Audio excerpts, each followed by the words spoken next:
That's right. Yeah. Okay. Let's.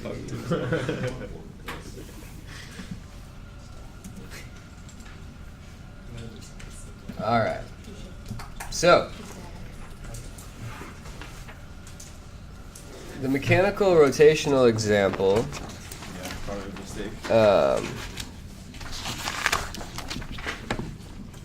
is the last example that we will do.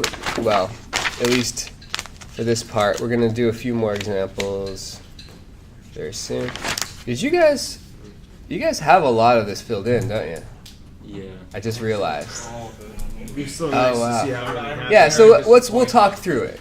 I didn't realize that you guys had it all filled in. I just now realized that. So that's cool. So let's look at this system, and we'll just go through the same analysis that we've done now twice. We did it first for an electronic system. Now, and last time we did it for a linear translational system. And here we're going to do it for a rotational system. So given a tachometer mechanism that can be modeled as shown in the schematic below, right here, what is a state equation for the system? Additionally, what is an output equation for the tachometer angular displacement? Okay. So where the tachometer angular displacement will be modeled by the angular velocity of J, of this moment of inertia. So we define here a positive direction for our rotation. We did that using the arrow notation there. So we put our right thumb in the direction of the arrow. Our fingers point in the direction of positive rotation.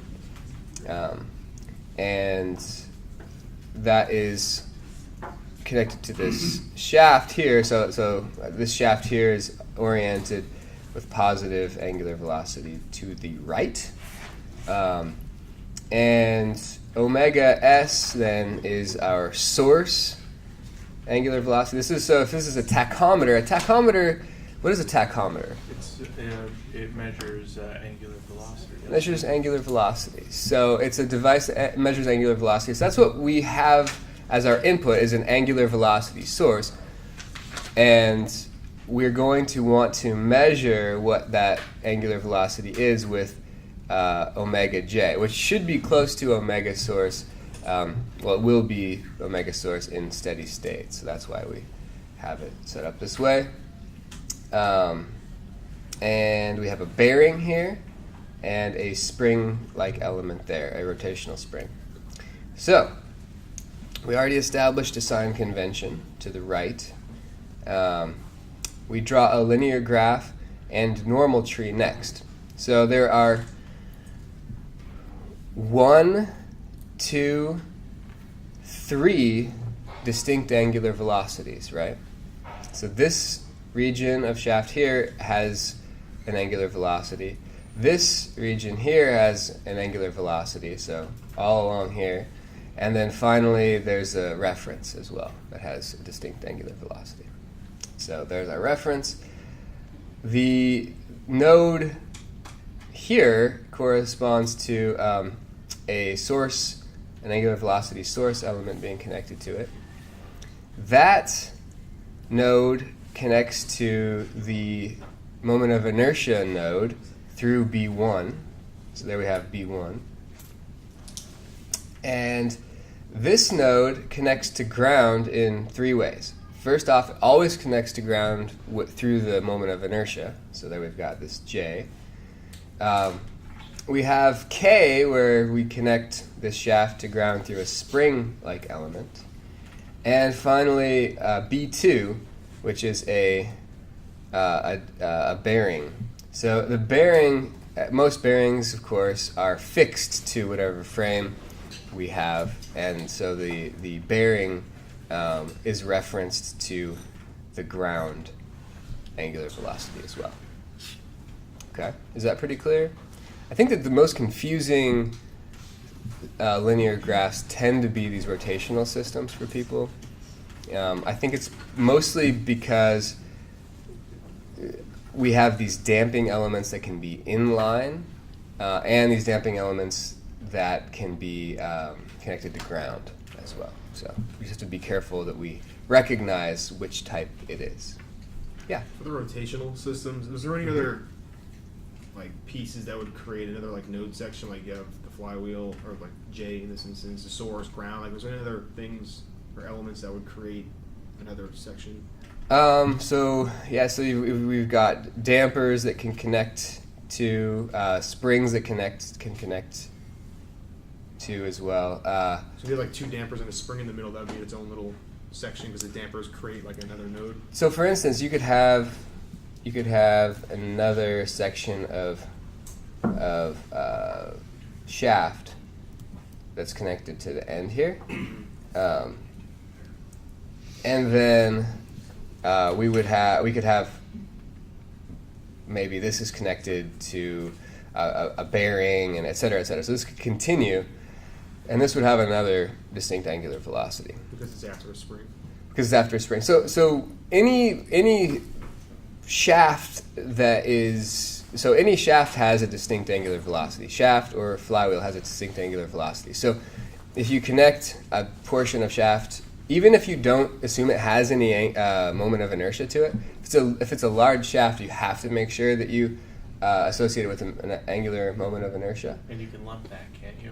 And you can lump it if you've got like a huge shaft. You could say, okay, I'm going to have one moment of inertia associated with it, the whole thing, and then I'm going to have maybe one spring element associated with it because maybe it's so long it's flexible. So this is lumped parameter modeling. So it depends on the problem. You have to be judicious when you choose the way that you're going to model things. In this case, there was no additional shaft. So there's a shaft here where we have a velocity source. It connects to this other region of shaft that has a moment of inertia associated with it. And there's no other distinct angular velocity besides ground. We could have more sections though of shaft that could be connected by spring elements, damper elements, etc. And they may or may not have moments of inertia associated with them, because this shaft right here, for instance, doesn't, right? This doesn't have a moment of inertia. This could have it be J1 here, but it was determined based on the physical setup that it wasn't necessary to put that there. Notice that what if there was a moment of inertia element here? We'll call it J prime for the moment. We're going to get rid of it in a second. So what if there was that moment of inertia? We haven't found the order of the system yet, but would we expect the order of the system to change? Because typically if we add an energy storage element, we are going to increase the order of the system, right? But if you add J prime, then it's not part of the normal tree. Storage element. yeah, it can't be in our normal tree, right? Because it would create a loop. This velocity source is higher priority, so it would not be included in the normal tree, and therefore it's a dependent energy storage element. It's not independent, and therefore we don't have an increase in the order of the system. And omega J prime would not be a state variable. Okay? All right. And that makes sense, right? Because what we would be doing is we would be saying, oh, here's an energy storage element that is completely prescribed. Its energy is completely prescribed by this angular velocity input, right? Because the energy stored in a flywheel is directly related to the angular velocity, right? I believe off the top of my head it's 1/2 J omega squared, J prime. So, and this is omega s. So this is completely determined independently of what the dynamics of the system are. You're saying omega s is 5 radians per second, specified, or it's a sinusoid, or whatever it is. Therefore, the energy that's stored in it is specified, always. So it's a dependent energy storage element. All right. Was that discussion elucidating? Enlightening? Upbuilding? All right. So, it's Halloween today. So I see one half-hearted attempt to be festive. Thank you, Jordan. I'm a nudist going to court. That's our costume. Aha! I like it. You could also be like a programmer, right? Oh, did you wear sandals today? No, I didn't. Ah! Actually, Could have. I left those at the store that I walked past. Oh, okay. Yeah. Gotcha. If you have an extra decal, let me know. Do you You know. I do. I have one. You want one? Yeah, but maybe after class. After class. Okay. So, so no costumes. None of you are wearing costumes. I'm gonna wear my clown mask. Well, actually, interesting fact, right? I thought of after that email. Clowns don't even wear masks. Paint. Yeah, It's just paint. Yeah.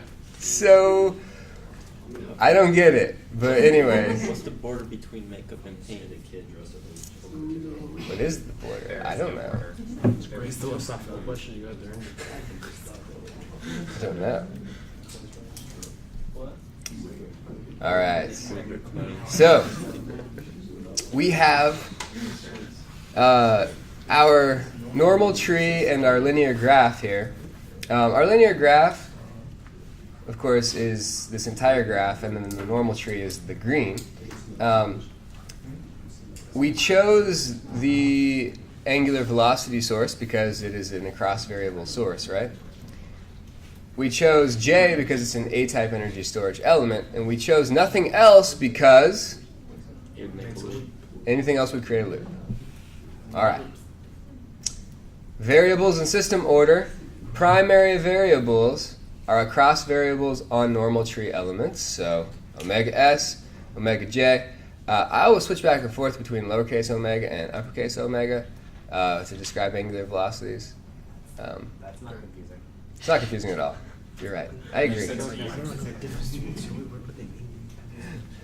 So the book is inconsistent about capitalization of variables as sources. So I here in this problem, I'm trying to be consistent with their convention of having lowercase variables be the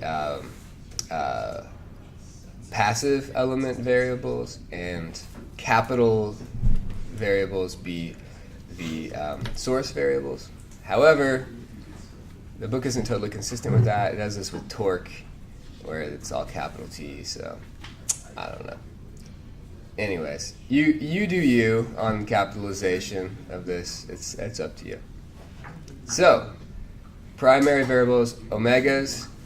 The secondary variables are torques, which I also did lowercase t, but that is kind of hard sometimes because we use lowercase t for time, so I think that's why the book stays away from it. But we never put a subscript on our time variable, so these are always going to have a subscript. Torque on J, torque on J, omega K. So it's just that the secondary variables are just these primary variables just permuted, right? And the state variables are a subset of the primary variables, and they are the primary variables that describe elements that are in the Normal tree. Okay, so across variable elements in the normal tree, and through variable elements on T-type energy storage elements not in the normal tree, right? Okay. Not catchy. It's a lot. It's not catchy at all, right? So you look for across variables on A-type energy storage elements in the normal tree. So A-type energy storage element in the normal tree, that's J, So across variables, omega. Through variables on t-type, so k here is a t-type energy storage element. It's not in the normal tree. Therefore, torque through that spring is a state variable. So our x state vector, vector valued function, is omega j tk. We could have flipped that, could have been tk omega j, but we chose this, so we got to stick with it from here on out. System order is 2, because why? N minus 1, There's two right? state variables. That's the state variable thing. It's the number of state variables, right? So omega j and tk, there are 2. Oh. So, all right. Elemental equations. I'm using the dot notation in this problem, which is okay because we have no electronic elements in it. We can use dots because we don't have lowercase I, which is nice. So, what we have is that the torque is equal to j omega j dot. This is the angular analog of Newton's second law. And we can solve that for omega j, which is our primary variable, or omega j dot, which is our primary variable differentiated with respect to time. It's equal to this. K, the spring element, the time derivative of tk is equal to k omega k. That's just like the angular, it is the angular version of Hooke's law, differentiated with respect to time once, right? And that's how we get this. The torque through damper B1 is equal to B1 omega B1, and that torque B1 is a primary variable, so we're good. Torque B2 is also a primary variable, and so it's B2 omega B2. Did anything change on the K? Because those look identical. No, I don't know why I did that. Okay. So what we'll do here, we'll annotate this. Questionable choice. It is true that A equals B implies that A equals B. However, It's not very useful. it's confusing to say that. Usually you're expecting something that you didn't know. It is a true statement. It is true. That's right. It's just not useful. Emphasizing it. So, sorry, sidebar. Kierkegaard, who is like one of my favorite authors, Soren Kierkegaard. Anybody read anything by him? Oh man, so great. So many good things. My favorite book by him is called The Sickness Unto Death. It's great. It's about despair. It's really an uplifting story. It's not really a story. He's a philosopher. Well, he's dead. He was like writing in like the late 1800s. But, yeah. Anyways, Kierkegaard wrote about how he told lots of like little parables and stuff, and one of them was that someone escaped an insane asylum, and he decided that what he would do, he knew that he was insane, and so he wanted to blend in. So what he did was he took found a stone, he put it in his pocket so that every time he took a step, the stone would hit his leg. And every time the stone would hit his leg, it would remind him to make a true statement, okay? So he would say, the earth is round, every time the rock would hit his leg, which is a totally true statement. And he thought that this would help to prove to people that he wasn't insane, or to blend in, because he was going to continue saying only true things. What could go wrong? He's talking to himself every step. They immediately identified him as being a crazy person. So just because you say things that are true all the time, that doesn't mean that you're not crazy. Okay, so anyways, that was not related to this, although it was. As soon as he said Yeah, this is just one of the many reasons why I like Kierkegaard. Okay, he tells these really great little parables. I'll share another one sometime. Okay, continuity equations. They're up next. We have our elemental equations, and now always next we do continuity or compatibility. We could flip the order of continuity, compatibility, and elemental. It doesn't really matter. I just like to do them in this order, so it's up to you. So I've just copied down our linear graph here with our normal tree. Continuity equations, we need one of them from the formula that we have for how many we need. We can always know how many we need by just counting the number of passive elements in the normal tree. So how many passive elements are in this normal tree? One. One. Just the J. Just J, right? So what we have to do is draw a contour that intersects just J as far as normal tree elements go. So we can't intersect omega s. So we intersect just J, and we get this contour. This is an easy one. This is essentially equivalent to just using this node, like KCL equation, and oftentimes it does work out that way, but occasionally, like we saw in the electronic system, we do have to draw a larger contour. So in this case, we did, we chose this contour, and that equation associated with it says that if you add up all of the through variables into this node, which are torques in this case, then they have to equal 0. So torque through B1 minus the torque through J minus the torque through K minus the torque through B2 has to equal 0. You can solve for the torque through J, which is always going to be the through variable on the single normal tree element that we had to cut through. Okay? And what I will often do, and I do this in the mechanical system example, the translational mechanical system example that I uploaded, I often just go immediately to this equation because I can just write that the torque coming out through J has to be equal to the torque going in through B1 minus the torque out through K minus the torque out through B2, right? And so that would also give me this equation immediately. And that's what I typically do because it saves us a step. And I'm all about that.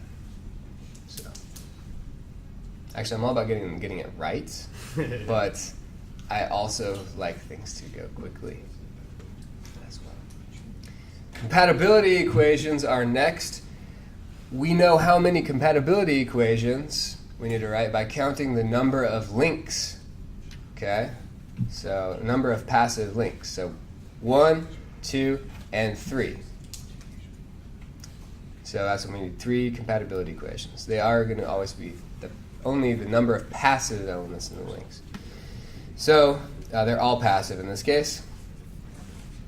So we need to use each of these links and place them into the normal tree for just a moment to create a loop. We know when we place each one in, it's going to create a loop, right? Has to, because by construction, if we place any of them in, it will create a loop. So if we place this one in, it creates this loop here, right? B1 in, it creates this loop. And the way that I like to write these is to think of this as a vector from this node to this node. So omega B1 is this.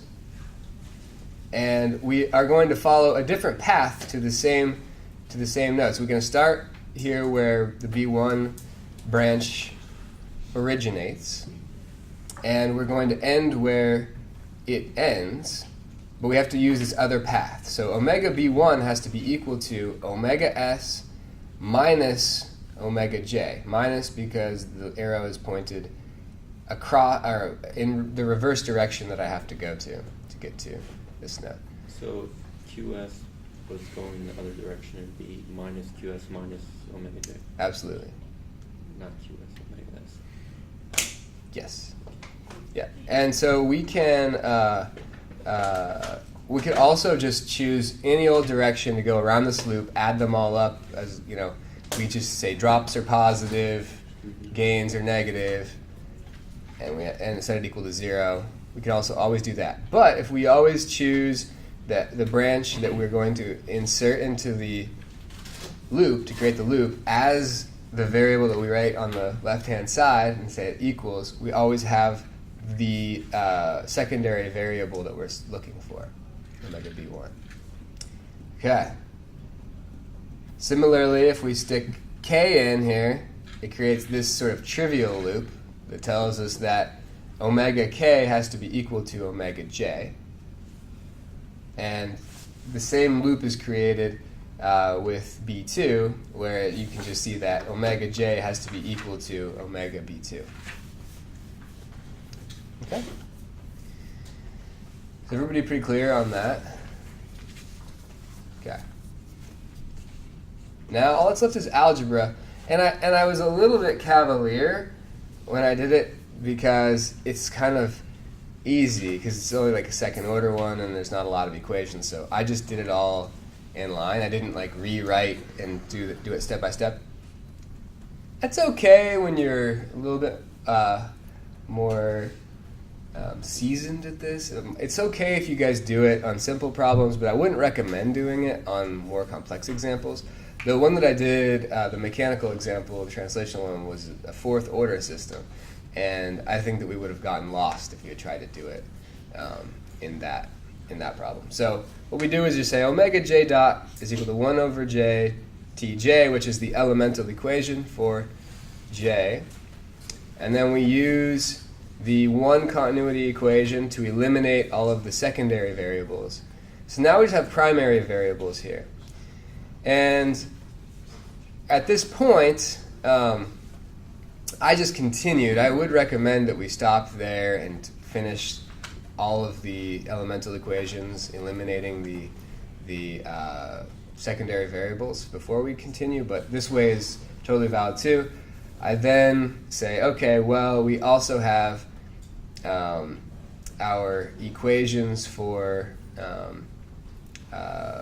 B1, this elemental equation that eliminates TB1, and we have this elemental equation as well for TB2, and then we use the compatibility equations to get rid of those, and we're left with parameters like J and B1, and source variables like omega s, and not just primary, but actually state variables, omega j and tk.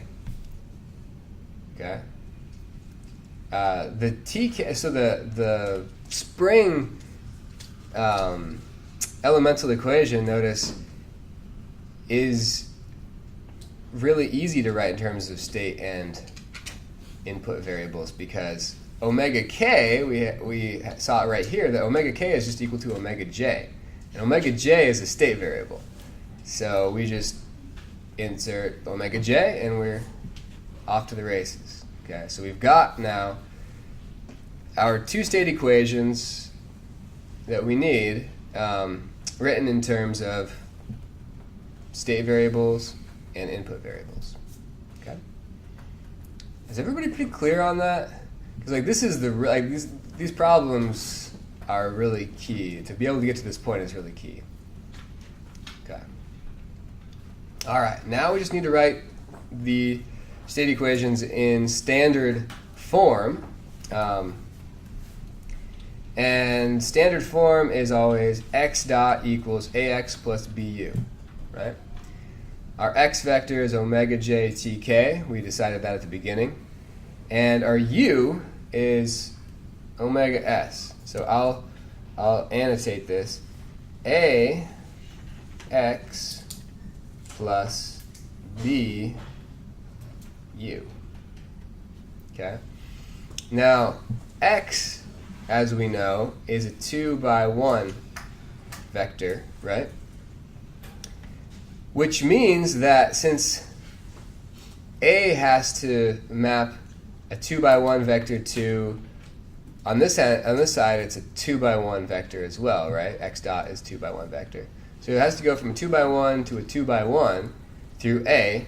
So we knew that A had to be a something by 2, right? Because the 2's had to match up. Those inner dimensions had to match up. It has to be a 2 by 2 because we're supposed to come out with a 2 by 1. So we'll end up with a 2 by 1. And then the inner 2's will collapse. Our A matrix is always square, okay? For that reason, it's always going to be square. And it's always going to be an n by n matrix, right? All right. B is going to be a 2 by 1 to match up with U's 1 by 1, okay? And to give us a 2 by 1 vector out. All right. Now, all we need to do is fill in the first and second rows. The first row is going to be a transcription of this first equation, which says that omega j dot, so that's the first term in this vector will be omega j dot equals, we need to come up with the coefficient of omega j, a coefficient of tk, and a coefficient of omega s, and insert them into the right place in the matrices. And so we do that by finding where is omega j here. Well, we've got two omega j's, right? We've got an omega j here, and we've got an omega j here. So we need to make sure that we're careful to combine those coefficients so that we have one coefficient to put into the matrix. That coefficient is going to be, in this case, we have a negative sign here and a negative sign here. 1 over j on both of them, right? Because this is going to multiply everything. And we have a b1 from this for this one and a b2 for this one. So negative b1 plus b2 over j is the omega j coefficient. Does that make sense? Excellent. The tk coefficient, when we look up here, is going to be negative 1 over j, right? That's the tk coefficient. So negative 1 over j. Plus, then we've got this omega s. So our source coefficient is going to be b1 over j. b1 over j. Make sense? Second row is way easier. This equation just has an omega j, right? So what is its coefficient? K. So we stick that there, so that multiplies omega j. 0 tk, 0 omega s. Does that make sense? Good. I know it might feel like I'm like slowing way down and like hammering you guys with the same process. This is the third time we've done this, but it's important enough to make sure that you guys have examples to go back to. So, all right. So our output equation is all that remains, and the output equation in this case is what we said that the output was. Coming back up here, the output is going to be the tachometer angular displacement. Okay. Now,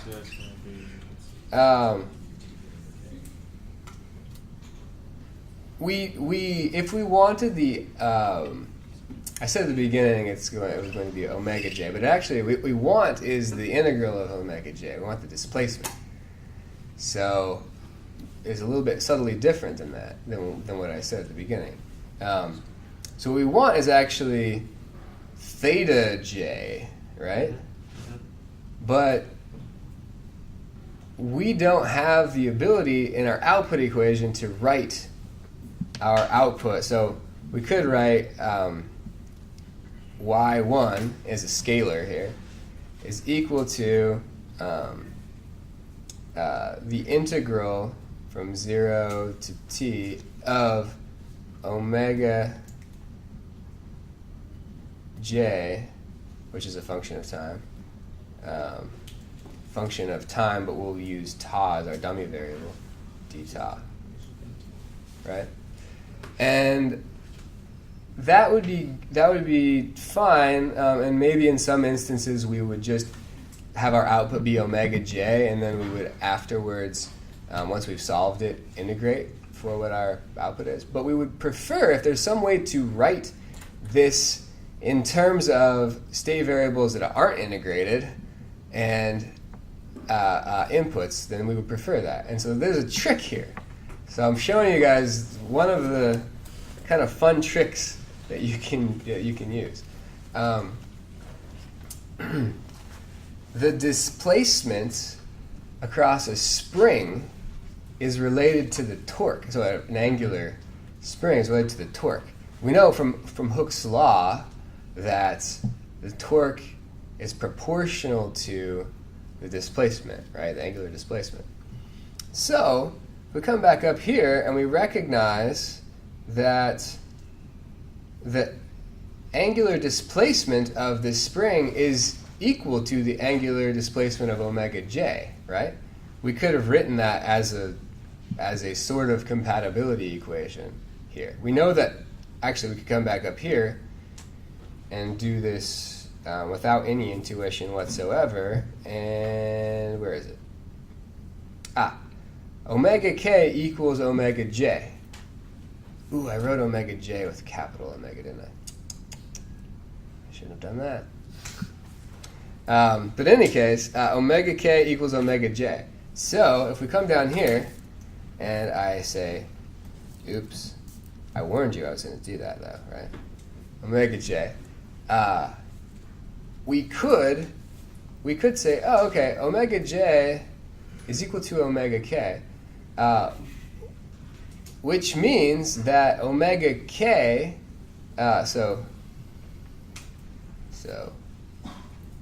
which means that so omega k is equal to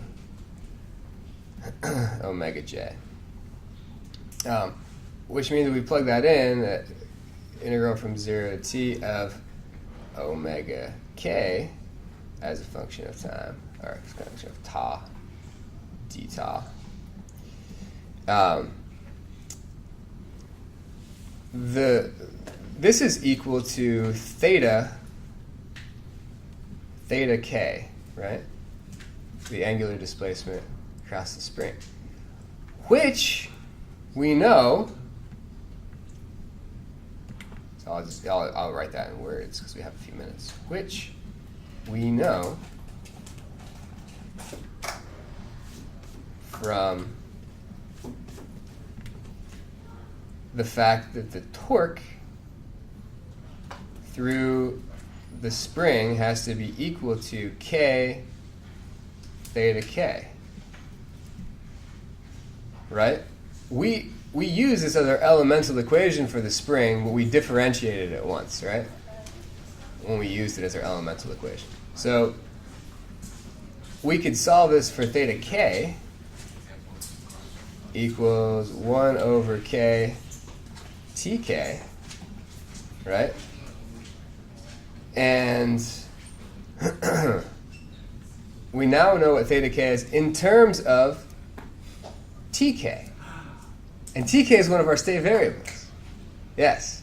So this happens in rotational systems, and it also happens in translational systems where you have a spring. You have easy access to the displacement across that spring because you have this relationship between the displacement and the torque or the force.